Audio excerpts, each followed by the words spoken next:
James O'Keefe here, Project Veritas. Last week, we released that whistleblower tape of CEO Jack Dorsey expanding his ideas of censorship.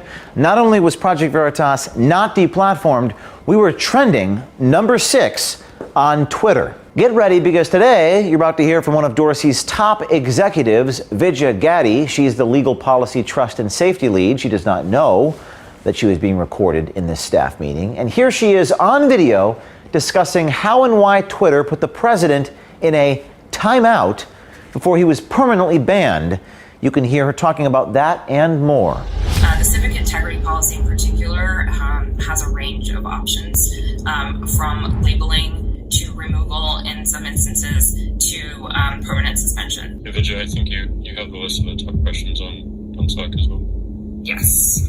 Some of the main themes we're seeing, I think I've tried to address them, but whether we believe Trump's tweets are inciting violence and having real world harm, I think we've seen that in fact they are.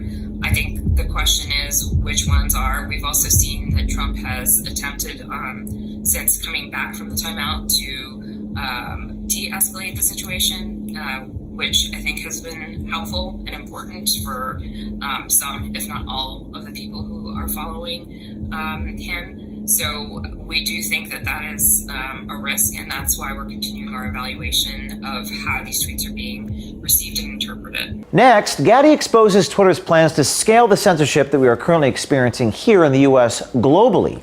Gadde says they're doing this because of the violence that has unfolded as a result of, quote, either misleading information or coded rhetoric. We wonder which leaders will be banned next. Another question that we saw was just around the global application of this and how we can ensure consistency beyond just what's happening in the U.S. right now.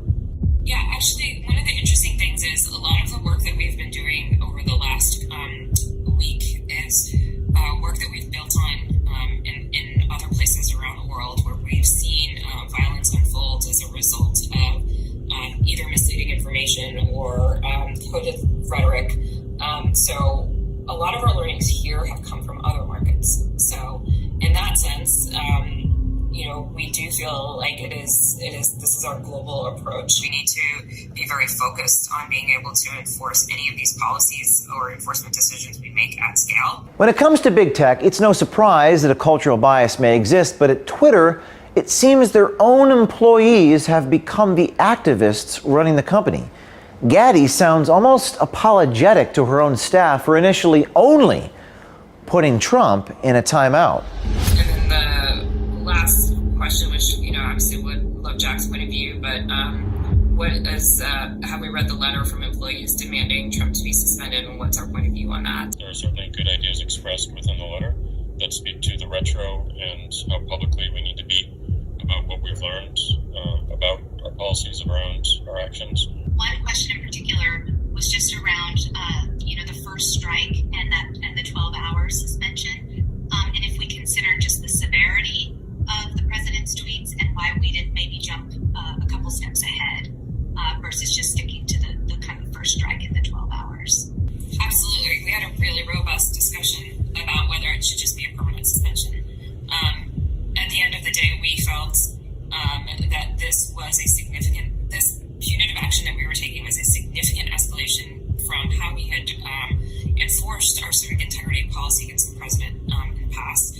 We felt that it was important to send that message that we were incredibly concerned and that this was a significant violation of our policy. But we also felt that it was important to build trust, to also warn before a permanent suspension of an account of this importance, particularly in light of the fact that there were also messages of conciliation and asking protesters to leave and to be peaceful, etc. So obviously it was a judgment call, and we're relying on judgment of our teams and your leadership, me, Jack, and at the end of the day, that was the judgment that we made. That was the right approach. I can totally see why other people would come to a different conclusion, and it's a reasonable conclusion.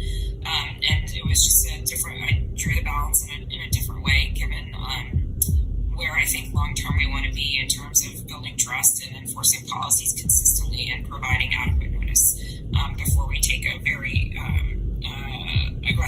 like a permanent suspension. Last week, one of our investigations into voter fraud led to the arrest of an illegal ballot harvester in Texas. Her name, Raquel Rodriguez, and although she could face up to 20 years in jail, the mainstream media and big tech refuses to acknowledge that voter fraud exists. It's no secret that big tech was censoring most voter fraud stories, even ours. But listen to how they justify this censorship of something that is absolutely, incontrovertibly true. There's also been a lot of questions about retros,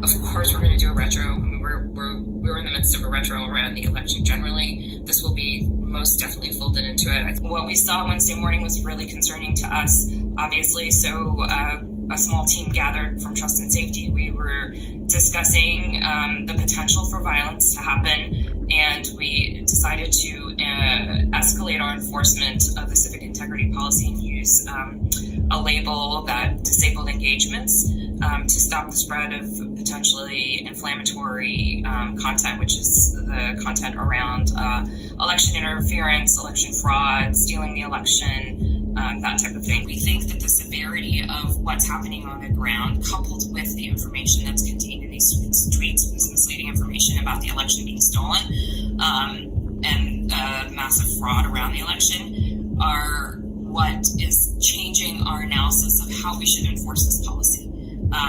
It is a much more severe violation, given what we're seeing on the ground. We've made the decision yesterday that we are going to actually be more aggressive in our enforcement beyond de-amplification. We are actually going to, for accounts that are primary purpose, spreading QAnon theories, we are going to, conspiracy theories, we are going to be permanently suspending those accounts. We are doing everything that we can to ensure that Twitter is being used in a positive way that positively affects society. If you're on the inside of big tech, mainstream media, or federal government agencies, reach out to us at veritastips@protonmail.com.